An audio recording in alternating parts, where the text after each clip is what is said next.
बिस्मिल्लाहिर्रहमानिर्रहीम।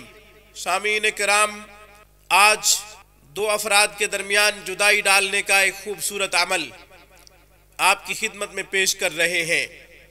वो दो अफराद जो नाजायज़ मोहब्बत करते हों या उनकी वजह से ख़ानदान में फसाद बिगाड़ पैदा हो रहा हो, ख़ानदान मुतासिर हो रहा हो और ख़ानदान में तरह तरह की बातें हो रही हों, बल्कि इन दो की मोहब्बत की वजह से पूरा ख़ानदान मुआशरे में बदनाम हो रहा हो, या फिर इन दो की वजह से मुआशरे का इज्तिमाई नुकसान हो रहा हो, किसी बड़े नुकसान का खदशा हो, तो फिर इन दो के दरमियान जुदाई डाल सकते हैं।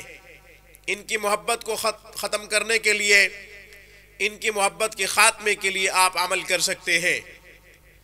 याद रखें, नाजायज़ ना करना, वरना नुकसान के ज़िम्मेदार खुद होंगे। हमने नसीहत कर दी है, इसके बाद आप खुद ही गौर व फिक्र करके सोच समझ के अमल कीजिएगा। अब हम अमल बताते हैं। सूरतुल कारिया, अल कारिअतु मल कारिआ वमा अदराक मल कारिआ। इस सूरह मुबारका को कच्ची ईंट के ऊपर लिखना है, बगैर बिस्मिल्लाह के लिखना है। लिखने के बाद आप ये इबारत लिखें, अल बुग़्ज़ वल अदावा वन निफाक। इसके बाद इन दोनों के नाम लिखें, माओं के नामों के साथ। मसलन जैद और बकर के दरमियान आपने जुदाई डालनी है तो यूं लिखेंगे, जैद बिनते फरखंदा, जैद इब्ने फरखंदा।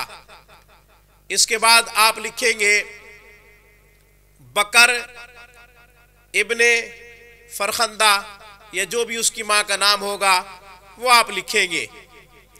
फिर ये कच्ची ईंट दरिया में, तालाब में या किसी भी नहर में फेंक देंगे। यह अमल हफ्ते के दिन से शुरू करें और जुमा के दिन ख़त्म करें, यानी 7 दिन यह अमल करना है।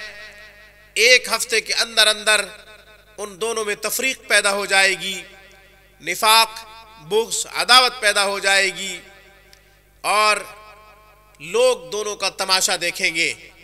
जो ख़ानदान में बिगाड़ का सबब थे या फिर ख़ानदान की बदनामी का सबब थे या फिर मुआशरे में इज्तिमाई नुकसान का सबब थे, इंशाअल्लाह ये दोनों जुदा हो जाएंगे।